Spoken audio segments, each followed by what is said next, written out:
Hello students, स्वागत है आप सभी का द स्टडी अड्डा पर। इस वीडियो में हम इस क्वेश्चन का सॉल्यूशन देखेंगे। क्वेश्चन क्या है, which has more number of atoms. किसमें जो है ज्यादा एटम्स होंगे, ये हमें बताना। कि 100 ग्राम सोडियम में या फिर 100 ग्राम्स ऑफ आयरन में।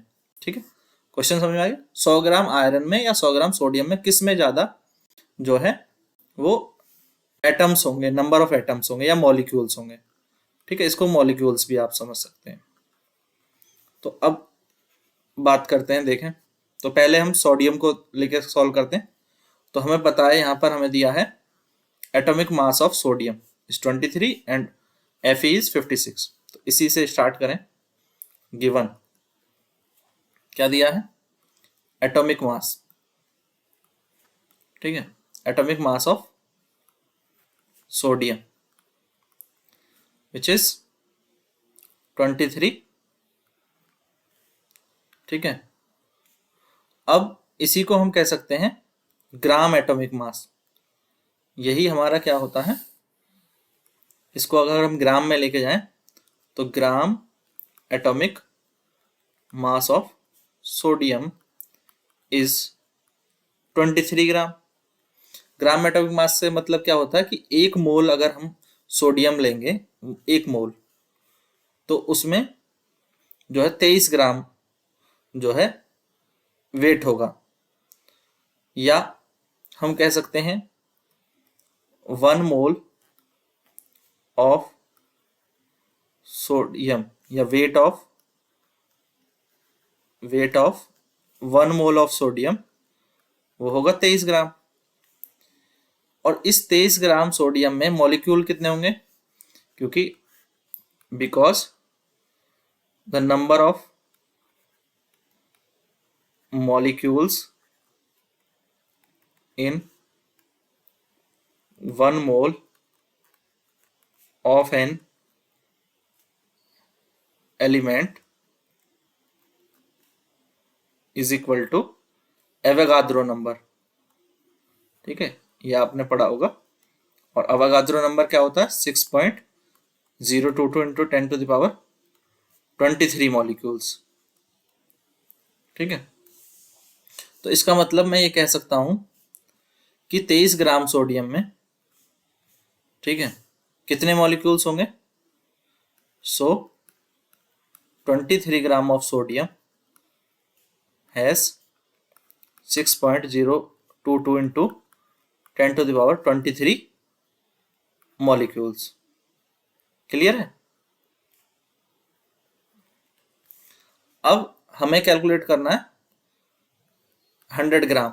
तो आप पहले अगर यूनिटरी मेथड जानते हैं तो 1 ग्राम में कितने हो जाएंगे, 6.022 into 10 to the power 23 divide by 23।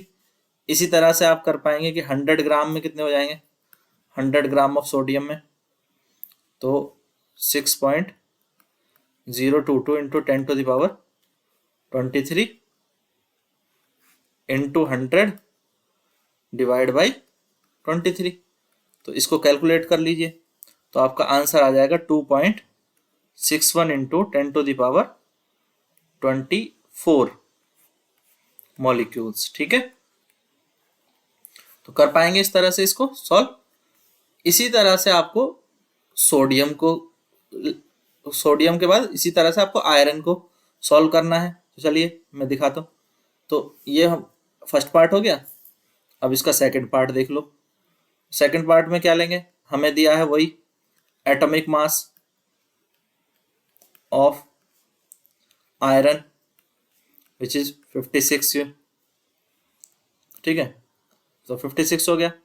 अब मैं इसको ग्राम एटॉमिक मास लिख सकता हूँ, वही उतना ही हो जाएगा 56 ग्राम। तो मैं सीधे लिख देता हूँ कि 56 ग्राम ऑफ आयरन हैज कितना होगा उसमें 6.022 into 10 to the power 23 molecules. ये बिल्कुल पीछे की तरह बात समझो कि 23 ग्राम जो है इसका ग्राम एटॉमिक मास हो गया, यानी एक मोल में 23 ग्राम होंगे आयरन के, और एक मोल में उतने ही होते हैं एवोगाद्रो नंबर के बराबर मॉलिक्यूल्स। यानी जो ये 56 ग्राम है, यहाँ मैं इसको ये कर देता हूँ, है ना, ये 56 ग्राम है। 56 ग्राम में इतने ही मॉलिक्यूल होंगे, तो 1 ग्राम में कितने हो जाएंगे, डिवाइड कर लेंगे, ठीक है। 1 ग्राम में इतने हो जाएंगे, डिवाइड बाई 56। तो अब हमसे कोई कहे कि 100 ग्राम में कितने हो जाएंगे, ठीक है। 100 ग्राम में कितने हो जाएंगे, 6.022 इंटू 10⁻23 अपॉन 56, और 100 में निकालना तो मल्टीप्लाई 100, तो कैलकुलेट करोगे तो ये आ जाएगा 1.07 इंटू 10⁻24 मॉलिक्यूल्स, ठीक है। तो किस में ज्यादा है ये भी आप बता सकते हैं। Which has more number of atoms, तो हम यहाँ लिख सकते हैं, ठीक है। वहां जगह नहीं तो मैं यहाँ साइड में लिख देता हूं, तो हम लिख देंगे आयरन, या सॉरी एक सेकेंड, इसको 100 gram of iron has more atoms than the 100 gram of sodium, sorry हाँ पूरा गलत हो गया, 100 ग्राम ऑफ सोडियम हैज, हाँ सोडियम के ज्यादा है, 100 gram of sodium has more atoms than the 100 gram of iron, ठीक है। तो ये आपको लिखना है, समझ गए। 100 ग्राम ऑफ सोडियम के ज्यादा है, क्लियर हो गया है ना। ये 2.61 है और वो 1.7 इंटू 10⁻24 है, तो ज्यादा कौन से हैं, ये सोडियम के, क्लियर है, समझ में आ गया। इस तरह से आप इसको जो है एग्जैक्टली सजा करके लिख सकते हैं, ठीक है। और ये आपको क्लियर हो गया होगा, वीडियो समझ में आ गया हो तो लाइक जरूर कर दें, शेयर करें, और चैनल पर नए हैं तो सब्सक्राइब करें। इसी तरह के और भी क्वेश्चन देखने के लिए चैनल पर जाकर के प्लेलिस्ट में आपको बाकी क्वेश्चन के भी आंसर मिल जाएंगे, तो आप सर्च करके देख सकते हैं। Thank you guys, thanks for watching.